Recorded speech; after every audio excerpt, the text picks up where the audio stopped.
स्वागत है आपका ज्योतिष सलाह कार्यक्रम में। आज हमारे ज्योतिष आचार्य दीपक आनंद वर्तमान में ब्रह्मांड में गोचर 9 ग्रहों के प्रभाव के अनुसार कैसा समय चल रहा है बताएंगे। नमस्ते मित्रों, ग्रह नक्षत्र और राशियों के इस कार्यक्रम में आप लोगों का बहुत बहुत स्वागत है, बहुत बहुत अभिनंदन है। मित्रों, आज हम बात करेंगे ब्रह्मांड में होने वाले गोचर, ग्रह, नक्षत्र, राशियों की श्रृंखला में कन्या राशि के बारे में। मित्रों, कन्या राशि के स्वामी होते हैं बुधदेव। बुधदेव रोहिणी नक्षत्र में चल रहे हैं और अष्टम भाव में गोचर कर रहे हैं। मित्रों, अष्टम भाव कुंडली का अच्छा भाव नहीं माना जाता। अष्टम भाव के बारे में मैं आपको बताना चाहूँगा। अष्टम भाव से गुप्त रोग, गुप्त शत्रुओं को, मृत्यु को, गुप्त राज्यों को, रहस्यों को देखा जाता है। तो वहाँ पे लगन का स्वामी, आपकी राशि का स्वामी बुधदेव, वहाँ पे जाना ठीक नहीं माना जाता। तो मित्रों, थोड़ा सा अपन संभल के चलना है। मित्रों, अब हम बात करते हैं स्टार्टिंग से, हेल्थ से शुरू से, क्योंकि सारे विषयों पे बात करना है मेरे लिए। हेल्थ पे बात करना है, धन पे, पराक्रम पे, भूमि, भवन, वाहन, स्वामी, संतान, शिक्षा, रोग, ऋण, शत्रु, लाइफ पार्टनर, बिजनेस पार्टनर, भाग्य पे, कर्म भाव पे, होने वाली आय और व्यय भाव पे, इन सभी विषयों पे हम बात करेंगे मित्रों आज। तो मित्रों, सबसे पहले मैं बात करूँगा आपकी हेल्थ के बारे में, आपके स्वास्थ्य तंदुरुस्ती के बारे में। तो मित्रों, बुधदेव आपकी राशि के स्वामी अष्टम भाव में चले गए हैं। तो अष्टम भाव का घर ठीक नहीं माना जाता, इसलिए आपको अपने स्वास्थ्य का ख्याल रखना है। बराबर टाइम पे खाना पीना और सब चीज़ों से रख रखाव, बचाव, परहेज रखना है मित्रों। तो ये तो मित्रों हेल्थ की बात हो गई है। मित्रों, अब हम धन की बात करते हैं। द्वितीय भाव के स्वामी शुक्रदेव भी अभी अष्टम भाव में गोचर कर रहे हैं। तो धन के दृष्टि से भी धन संचय होने में थोड़ा सा अवरोध पैदा होगा। मित्रों, पराक्रम भाव की बात करेंगे।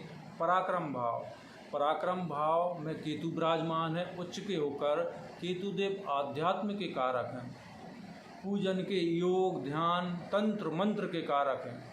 तो मित्रों, यहाँ पे उच्च के हैं, तो इन क्षेत्रों में, इन विषयों में आपकी रुचि बढ़ेगी और आप उस ओर बढ़ेंगे। मित्रों, अब चतुर्थ भाव की बात करते हैं। भूमि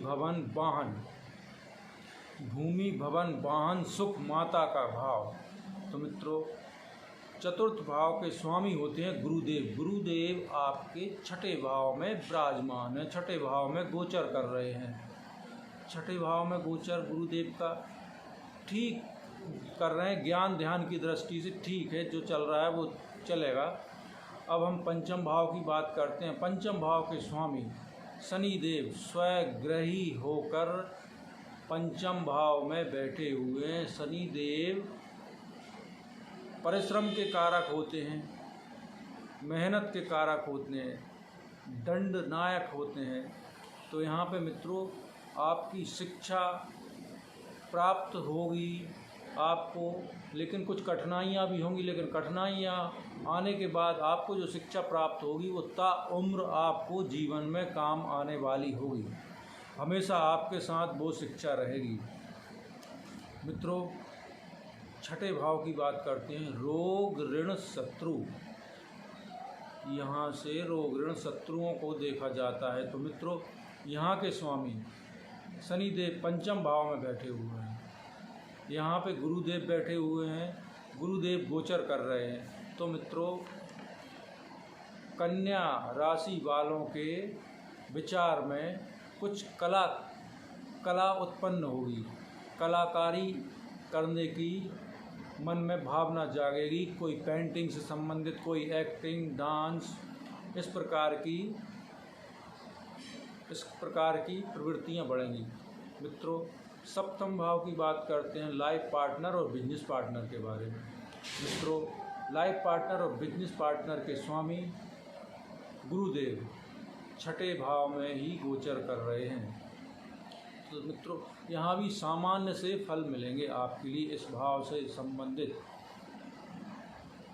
अष्टम भाव की बात करते हैं। अष्टम भाव में सूर्य देव उच्च के होकर अपनी परम उच्च राशि मेष में गोचर कर रहे हैं।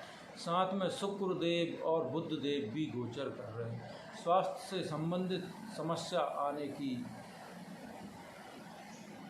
बात कही जा सकती है मित्रों। यहाँ पे तो अपने स्वास्थ्य का ध्यान रखें मित्रों, क्योंकि पहला सुख निरोगी काया। यदि शरीर स्वस्थ है तो जीवन में आप सारे सुखों का भोग कर सकते हैं मित्रों।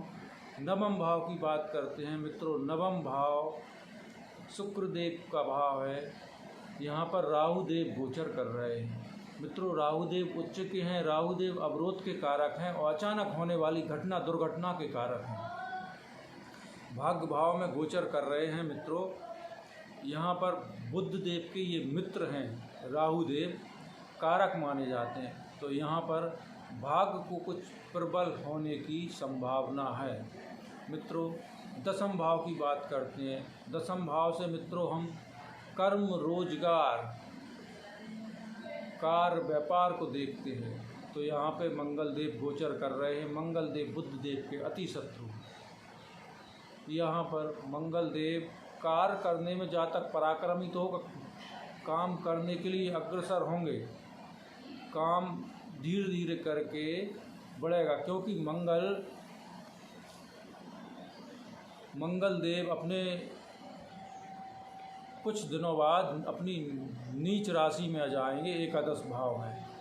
तो आय भी कुछ प्रभावित होगी, क्योंकि नीच के मंगल एकादश भाव में आय को बढ़ाएंगे। द्वादश भाव की बात करते हैं मित्रों। द्वादश भाव से व्यय देखा जाता है, खर्च देखा जाता है। द्वादश भाव के स्वामी सूर्यदेव अष्टम भाव में बैठे हैं। अष्टम भाव के बारे में मैंने मित्रों बताया था। तो अभी मित्रों सामान्य सी परिस्थिति होगी, लेकिन घबराने की कोई बात नहीं है मित्रों, क्योंकि समय रुकता नहीं है, समय चलता रहता है। गुरुदेव के बारे में मैं बताऊंगा आप लोगों के लिए। 5 अप्रैल 21 से 14 सितंबर 2021 तक कुंभ राशि में रहेंगे। उसके बाद वो आपके पुनः संतान भाव में आ जाएंगे। यहाँ से आपको संतान से संबंधित शुभ फल प्राप्त होंगे मित्रों। अब मैं आपको इस सबके उपाय बताना चाहूँगा मित्रों कि आप क्या करें कन्या राशि वाले, जिससे कि आपके जीवन में लाभ मिले। तो मित्रों बुध देव जो हैं, बुध देव को प्रसन्न करने के लिए गणपति देवता की पूजन की जाती है और करना चाहिए। बुद्धि के दाता हैं गणपति देव।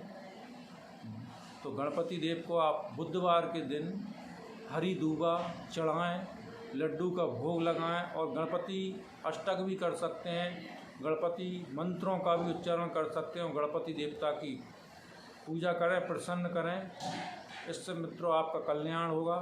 और आप जल भी दें, सूर्यदेव को जल चढ़ाएं, क्योंकि सूर्यदेव अभी आपके अष्टम भाव में है मित्रों। ये तो रही कन्या राशि वालों की बात, कन्या राशि वालों का ब्रह्मांड में होने वाले गोचर की बात है मित्रों। आपको मैं एक बात और बताना चाहूँगा कि गोचर को देखने से संपूर्ण भविष्य फल नहीं किया जा सकता, जब तक कि मित्रों आप लोगों की कुंडली को देखा नहीं जाता। क्योंकि मित्रों आपका जब जन्म हुआ था उस समय आप कौन से नक्षत्र में ग्रह चल रहे थे, ग्रह प्रबल थे, निर्बल थे, कौन सी महादशाएं चल रही थी, कौन सी अंतरदशाएं प्रत्यंतर दशाएं चल रही थी, क्या आपकी कुंडली में कालसर्प दोष है, क्या आपकी कुंडली में मांगलिक दोष है, आपके कौन कौन से राज हैं जो दोषों की वजह से छिपे हुए हैं। तो मित्रों इसके लिए आप अपनी कुंडली दिखाएं और अपने जीवन को सुखमय बनाएं और सारे ग्रहों को शांत करें। जो ग्रह अपना सहयोग कर रहे हैं उनको प्रबल करें। नमस्कार मित्रों, धन्यवाद।